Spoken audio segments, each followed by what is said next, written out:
Ciao a tutti, benvenuti in questo nuovo video. Avevo già fatto la recensione di un proiettore, oggi vi voglio far vedere come realizzare con meno di 200 euro una bella sala home theater, se vogliamo chiamarla così, non tanto per il discorso audio ma più per il discorso video. Ovviamente non parliamo di prodotti professionali da 20.000 euro, ma vi faccio vedere come riuscire ad ottenere un risultato comunque molto interessante, divertente per un luogo di intrattenimento che non è niente male. Vi farò vedere di preciso oggi come andrò a realizzare una specie di sala giochi con maxi schermo nella cameretta di mio figlio. Non c'è da comprare tantissime cose, useremo un proiettore, un telo comunque di qualità che ha un suo costo, parliamo di un telo da circa 60 euro motorizzato. Vi farò vedere un attimino come poter scegliere la disposizione, come creare l'ambiente, come montare il tutto e soprattutto parlerò del protagonista di questo video, che è un proiettore marca Akiyo, un oggetto molto interessante perché costa poco, costa circa una novantina di euro, ha una dotazione veramente interessantissima, è un Full HD nativo, lui nasce e muore a 1080p, che non è un 4K, ma insomma vi farò vedere che per fare quello che dobbiamo fare va già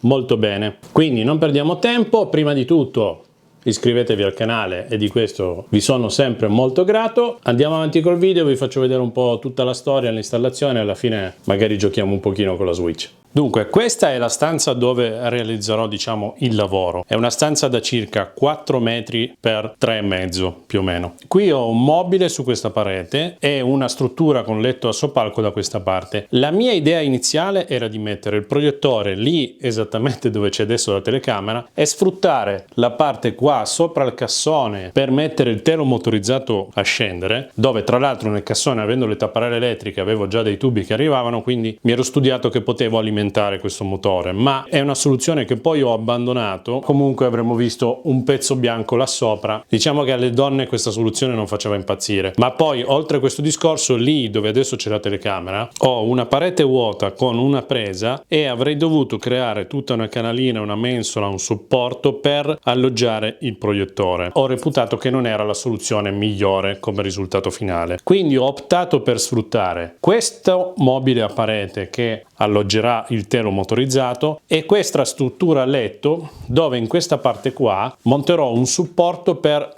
ospitare solo il proiettore. In questo modo avrò il proiettore in questa zona che non occupa spazio e non ha un impatto estetico sconvolgente, proietterà direttamente sul telo in modo che quando non viene usato avrò comunque il mobile in tutta la sua funzionalità, quindi con tutti gli scomparti a giorno eccetera, ma quando il motore farà scendere il telo sarà perfettamente alloggiato in questa zona che sembra fatta ad hoc, perché qui ho 3 moduli da 60, ho 180 di disponibilità, il telo vedremo che è poco meno di 180. Ho preso però un 84 pollici come telo, non sono riuscito a prendere il 100 pollici perché non mi sarebbe stato qua dentro. Il 100 pollici era la soluzione lì a parete. Avevo anticipato che avrei realizzato un video con un telo da 100 pollici, ma non ci stavo, ho dovuto ricorrere a 84. Ma nel video troverete i link di acquisto di tutte le parti che vedrete nel video e avrete anche l'opzione di scegliere il telo da 100 pollici se avete lo spazio. Vi faccio vedere il telo che ho comprato, spacchettiamo quello, spacchettiamo il proiettore e guardatelo fino in fondo perché è interessante. Telo motorizzato marca Omcom, avevo scelto questo perché mi sembrava un prodotto di qualità. Nelle recensioni avevo visto qualche parere non proprio entusiasta perché dicevano che l'imballo era arrivato rovinato, ma vi arriva uno scatolone da più di 2 metri reggettato, tutto integro, tutto protetto, quindi non riesco a capire dove possa essere il problema. Certo, se vi arriva spezzato a metà perché il corriere ha fatto chissà quali acrobazie, basta non ritirarlo, fare comunque il reso, ma sicuramente non sono problemi da imputare ad un imballaggio non corretto da parte del venditore e del produttore, perché arriva assolutamente integro e ben protetto. Ora lo apriamo e guardiamo cosa c'è all'interno. Reggette molto robuste,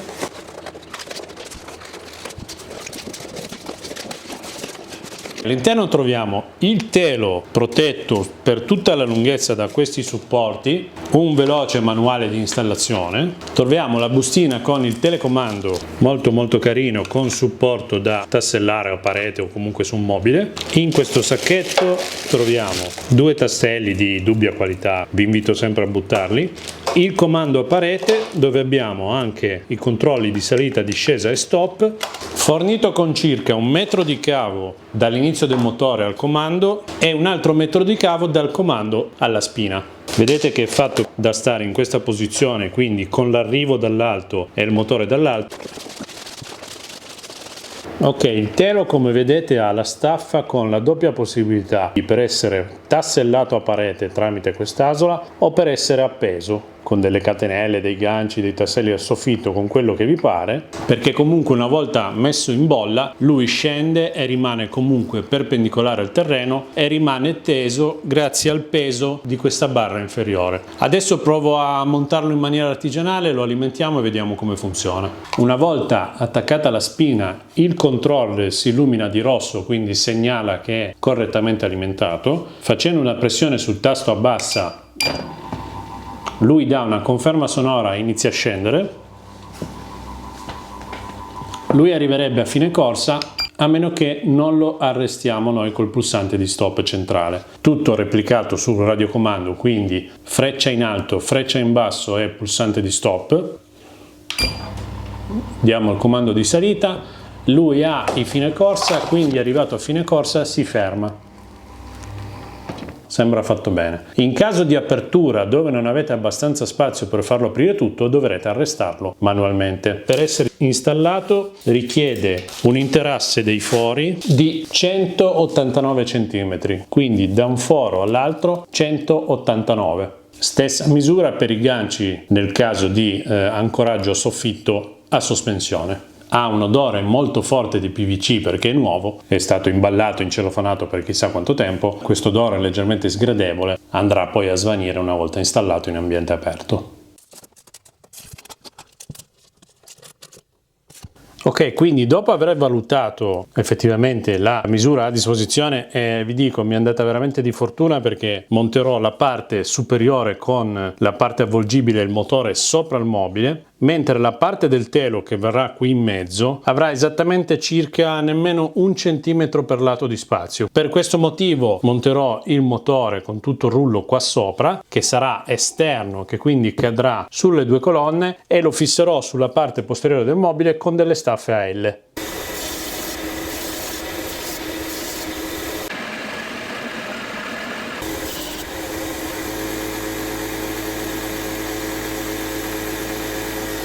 In modo che il foro di fissaggio qui sia leggermente più alto della parte, diciamo, sottostante al tubolare, per tenerlo correttamente posizionato sul mobile.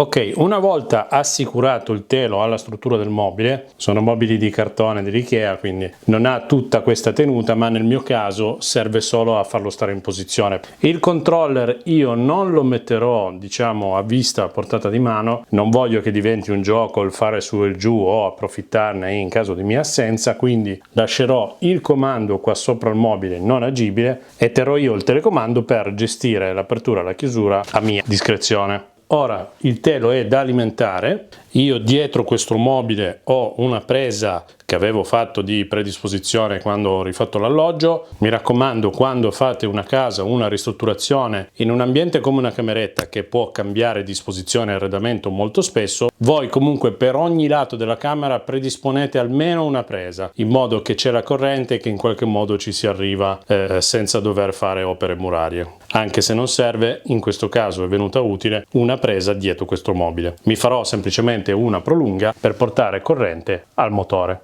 Bene, telo montato, impatto estetico direi prossimo allo zero, il comando l'ho lasciato là sopra ma almeno riceve dal mio telecomando.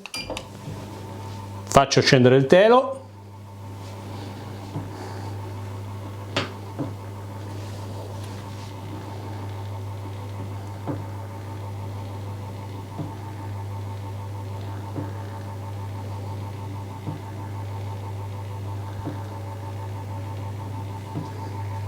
Spettacolo.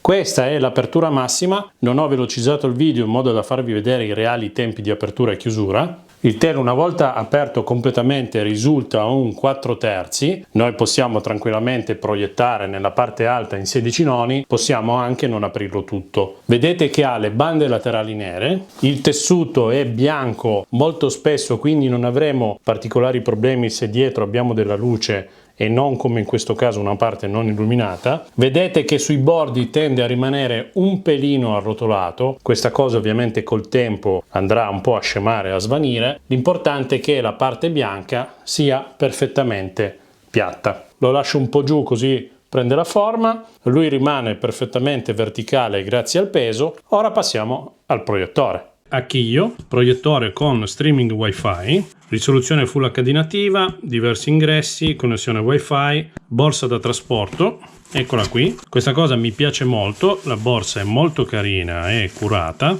ha anche un certo senso estetico, maniglia di trasporto, doppia cerniera. La borsa secondo me è molto importante perché questi proiettori, essendo così piccoli, sono fatti anche per essere portati in giro, quindi avere tutto racchiuso qua dentro e protetto è una cosa molto interessante. Questo può aiutarvi a scegliere un proiettore economico rispetto a un altro, anche perché poi ha caratteristiche più o meno si equivalgono un po' tutti.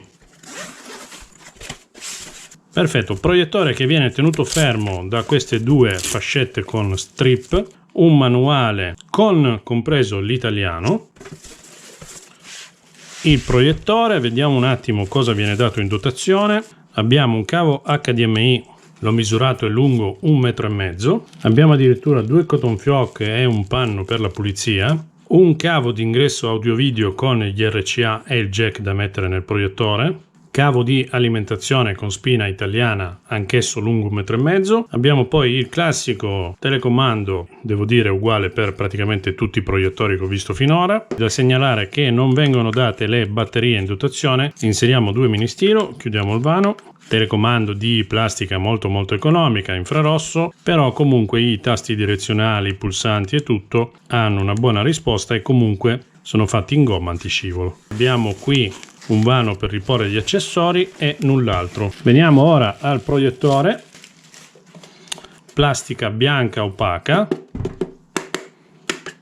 un po' cheap ma comunque in mano dà una buona sensazione. Abbiamo sulla parte posteriore la ventola di raffreddamento, lato sinistro con tutte le connessioni che sono USB 1, USB 2, HDMI, audio video e uscita audio con jack da 3,5. Sul lato destro alimentazione e speaker. Sulla parte inferiore abbiamo solo la targhetta, l'attacco da 1/4 per il fissaggio su cavalletto o staffe e la vite di regolazione per l'inclinazione in caso venga appoggiato su un piano. Abbiamo l'infrarosso anteriore e in questo foro qua dietro ne vedo un altro che è molto comodo perché quindi può essere usato sia frontalmente che da dietro. È una cosa che non hanno tutti. Abbiamo la regolazione del fuoco e del trapezio per correggere la proiezione, pulsante d'accensione, tasti direzionali, tasto indietro, ok, menu e ingresso, insomma, per avere anche tutti i comandi qua sopra. La lente protetta da un cappuccio. Adesso vediamo di montare tutto e lo proviamo. La staffa che ho scelto è questa, costa 15 euro, è una staffa da parete. È fatta in questo modo, è tipo le staffe delle telecamere, tanto per capirci. Quindi va fissata qui a parete, con quest'asola e questo foro servirà per attaccare il proiettore tramite la vite da 1/4 in questa posizione, vedete? Avevo verificato prima le misure e usando il foro più interno e tenendo la staffa in questo modo, vedete che riesco a fissarla in questa posizione, avendo ancora un minimo di gioco sul retro e facendolo sporgere il meno possibile. È una staffa molto semplice di ferro verniciata bianco lucido, non è robustissima, ma il proiettore è anche molto leggero, quindi il problema non c'è. In dotazione abbiamo la dima per i trefori per fare un corretto fissaggio anche in bolla. Abbiamo in dotazione 3 tasselli che sono peggio di quelli di prima, lasciamo perdere, e 2 viti da 1/4 per fissare appunto la staffa al proiettore. Sono molto corte,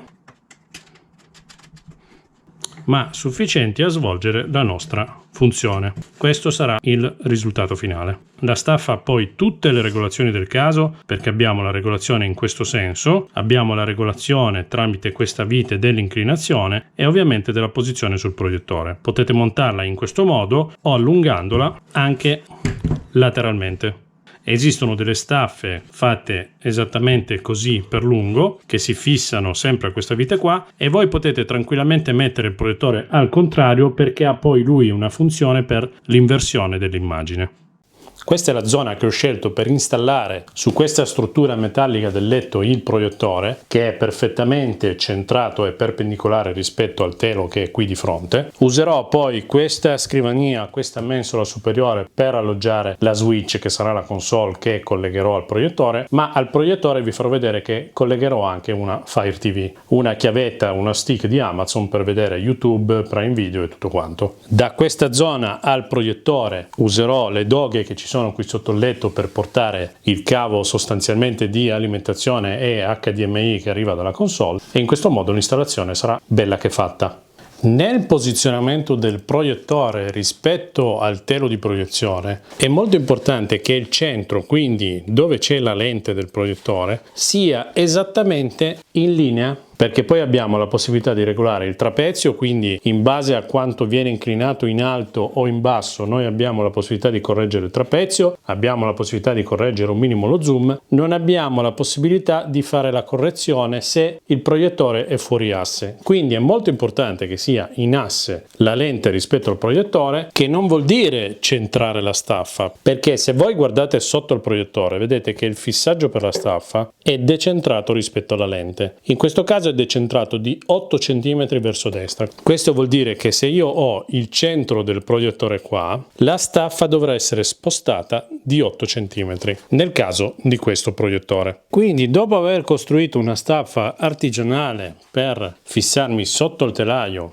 e senza forare la struttura del letto, ora possiamo procedere a fissare il proiettore vero e proprio sulla staffa. Ovviamente tutta questa procedura che ho fatto io, se voi avete la fortuna di poter tassellare la staffa direttamente al muro o al soffitto, è tutto superfluo. Io l'ho dovuto fare per sfruttare questa struttura e senza forare la parte, diciamo, bella, quella che rimane a vista. E prima di tutto smonto il supporto per il proiettore e lo fisso qua sotto con una vite.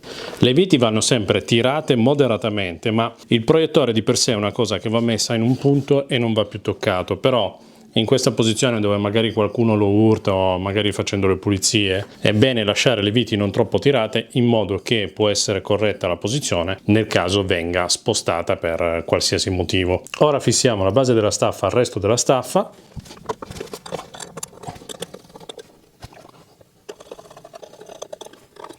Il bello di questa staffa è che, essendo in lamiera molto leggera, molto ballerina, si riesce comunque a spostarla, a deformarla se magari non è stata montata perfettamente in bolla. Le regolazioni finali ovviamente le facciamo adesso che accendiamo il proiettore. Okay, prima accensione, regoliamo la messa a fuoco e il trapezio. Guardate che il proiettore sia allineato con il telo, perfetto. Dopo aver scelto la lingua andiamo avanti. Ora dobbiamo centrare ulteriormente l'immagine. Lui va leggermente abbassato,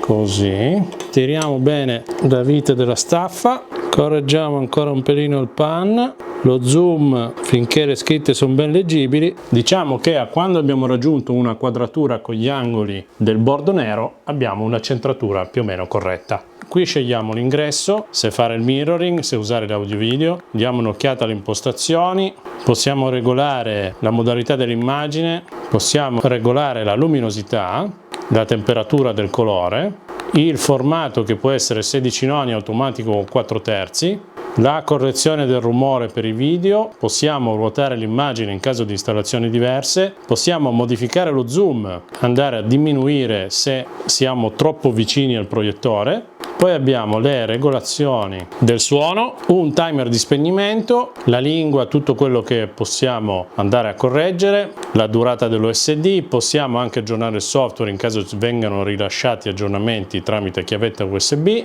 Testo, immagine, musica e film servono per scegliere cosa andare eventualmente a leggere se inseriamo una chiavetta USB. Noi in questo caso scegliamo la connessione HDMI. Proverò ora a installare una Fire TV di Amazon collegandola all'USB del proiettore per vedere se riesce ad alimentarla.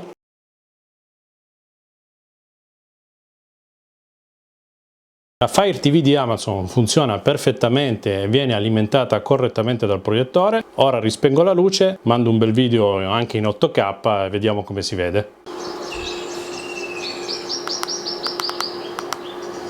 Devo dire che l'audio è abbastanza alto.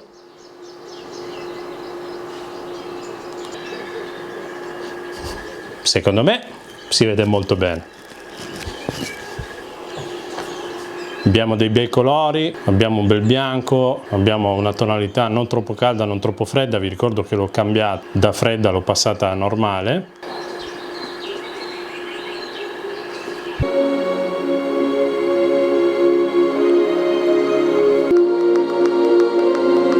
Così al massimo, è molto più alto della mia voce, certo non è super definito ma è già abbastanza utilizzabile.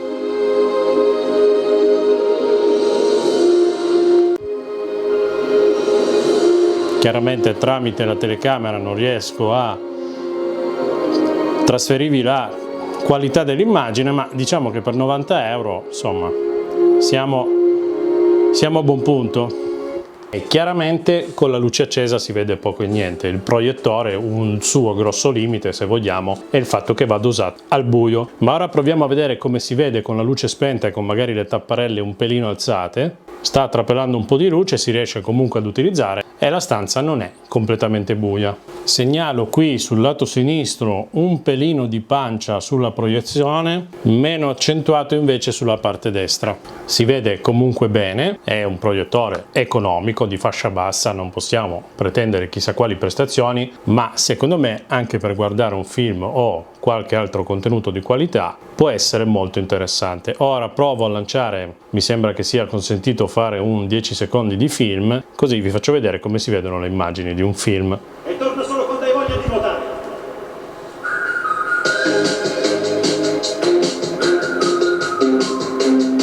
Anche il parlato si riesce ad ascoltare, ovviamente la qualità è relativamente bassa, parliamo di un piccolo altoparlante, ma vi ricordo che ha l'uscita col jack da 3,5, quindi gli si potrebbe collegare anche solo un impianto 2.1 che può essere magari quello per uso computer e sicuramente andiamo a migliorare notevolmente l'audio. Ora installo la console così lo provo in modalità videogioco, magari gli aggiungo 2 casse e un sub, adesso vedo cosa trovo, e lo proviamo anche in questa modalità.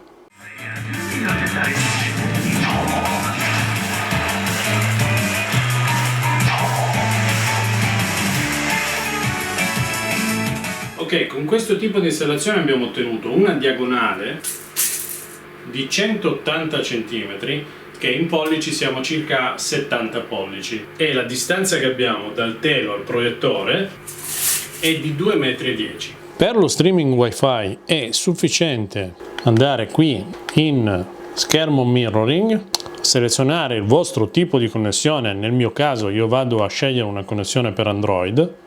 Sul mio dispositivo vado a fare la trasmissione tramite Smart View, in questo caso è un Samsung, ha una funzione nativa e trova direttamente questo dispositivo che si chiama Aurora 07, che è quello che trovate scritto a schermo. Lanciamo la connessione e vedete che abbiamo il telefono proiettato direttamente sul nostro telo.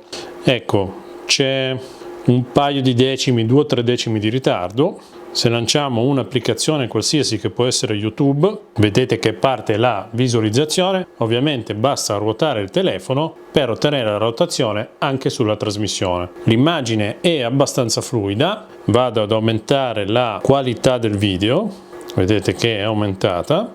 Se proviamo a cercare un video in 8K come abbiamo fatto prima direttamente con la Fire TV, adesso siamo in 1080p, si vedeva meglio direttamente con la Fire TV nell'ingresso HDMI, ma comunque se dobbiamo fare uno streaming di una galleria, di un video che abbiamo sul cellulare, di qualsiasi cosa che si voglia fare tramite il wifi, funziona bene.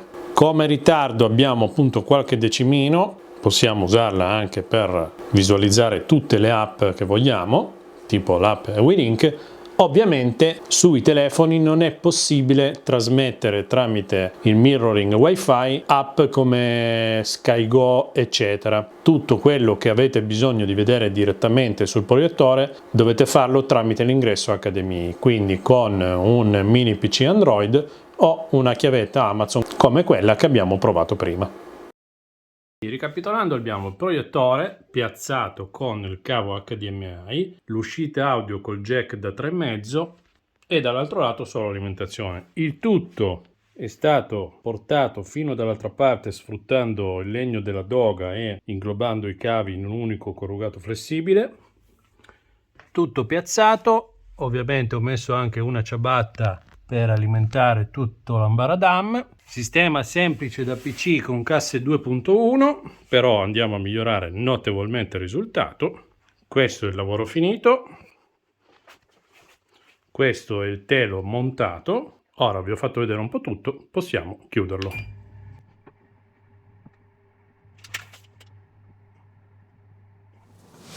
Siamo alla fine del video, spero vi sia piaciuto. Ho cercato di spiegarvi come ho costruito questa ambientazione, questa camera, questa ludoteca, ma potrebbe tranquillamente essere un soggiorno dove intendete montare un proiettore anche da 100 pollici, aumentando un po' la distanza dal telo al proiettore, per vedere comunque dei film con una buona qualità. Perché ricorrere a un proiettore? Perché obiettivamente costa poco. Riusciamo ad ottenere un'immagine molto grande, spendendo relativamente poco rispetto a quello che può costare un televisore di grandi dimensioni, con una buona qualità. Sicuramente bisogna intervenire sul discorso audio perché gli altoparlanti integrati non sono mai all'altezza della qualità video che invece riescono a dare questi proiettori economici. Ovviamente l'unico neo è che l'ambiente deve essere buio. Non provate a proiettare se c'è un po' di luce o all'aperto perché non si vede niente. Ovviamente non ho fatto la prova, ma con un decoder digitale terrestre collegato direttamente all'HDMI potete vedere tranquillamente tutti i canali del digitale terrestre. Mi raccomando, seguitemi sempre su Instagram perché metto le anteprime di quello che sto per pubblicare. Se non l'avete ancora fatto, iscrivetevi al canale, mettete un bel like. Telegram per i link dei video e tutti gli oggetti contenuti come in questo caso, o pagina Amazon Massidattoli Tech Solution. Io vi ringrazio, ci vediamo al prossimo video o in una diretta del giovedì sera. Ciao da Massidattoli!